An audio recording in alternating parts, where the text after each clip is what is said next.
హైదరాబాద్ అభివృద్ధిని గత ప్రభుత్వం నిర్లక్ష్యం చేసింది అంటే కళ్ళుండి కూడా చూడలేని కబోదులు అట్లా మాట్లాడతారు. అసలు అది మాట్లాడే మాటని అది బడ్జెట్ లో ప్రస్తావిస్తే హైదరాబాద్ ప్రజలు నవ్వుకుంటారు. ఇవాళ చంద్రబాబు నాయుడు గారు ఆ మధ్య మన ముఖ్యమంత్రి అయిన తర్వాత కూడా హైదరాబాద్కి వస్తే ఏమన్నారు, నేను అభివృద్ధి చేశాను, మొన్నటిదాకా పనిచేసిన ప్రభుత్వం నాకంటే బాగా చేసింది అని ఈ రాష్ట్రానికి ఉమ్మడి రాష్ట్రానికి ముఖ్యమంత్రిగా ఉన్న చంద్రబాబు నాయుడు గారు కూడా కేసీఆర్ గారి అభివృద్ధిని ఆయన కొనియాడారు. ఆయన కూడా చెప్పారు, లోకం మొత్తం మెచ్చింది. ఇప్పుడు ఎక్కడో ఉన్న రజనీకాంత్ కూడా హైదరాబాద్కి వస్తే సూపర్ స్టార్ రజనీకాంత్ నేను హైదరాబాద్లో ఉన్నానా న్యూయార్క్లో ఉన్నానా అన్నాడు. గా రజనీలకు అర్థమైంది కానీ కాంగ్రెస్ గజనీలకు ఇంకా అర్థమైతలేదు. ఎంతో మంది హైదరాబాద్ మెచ్చుకున్నారు.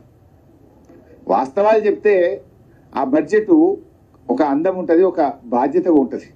కానీ హైదరాబాద్ అభివృద్ధి జరగలేదని మాట్లాడడం ఇట్స్ ఎ జోక్. అందుకే కదా హైదరాబాద్లో మొత్తం సీట్లు మమ్మల్ని గెలిపించి మేము ఒక్క సీటు కూడా ఇవ్వలేదు. కాంగ్రెస్ ప్రభుత్వం ఏ రంగంలో కూడా విజన్ లేదని ఈ బడ్జెట్లో మాకు అర్థమవుతా ఉంది.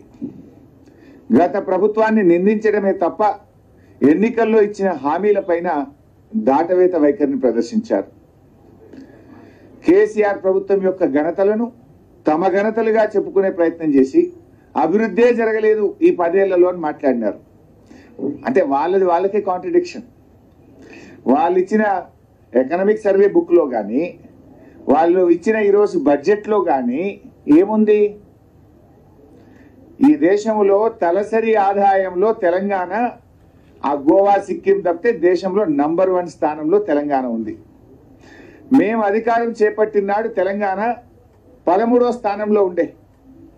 13 తలసరి ఆదాయంలో దేశంలో 13వ స్థానంలో ఉన్న తెలంగాణను ఇవాళ 2 చిన్న రాష్ట్రాలు మినహాయించి నంబర్ 1 స్థానంలో మేము తెచ్చినామంటే మేము అభివృద్ధి చేసినట్ట చేయనట్ట, మేము పని చేసినట్ట పని చేయనట్ట? దాన్ని కేంద్ర ప్రభుత్వం మెచ్చుకున్నది. మీ బడ్జెట్ స్పీచ్లో కూడా చెప్పారు. కానీ అదేదో గత 10 ఏళ్లలో జరిగిన అభివృద్ధి కూడా తమ ఘనతగా చెప్పుకునే ప్రయత్నం చేశారు.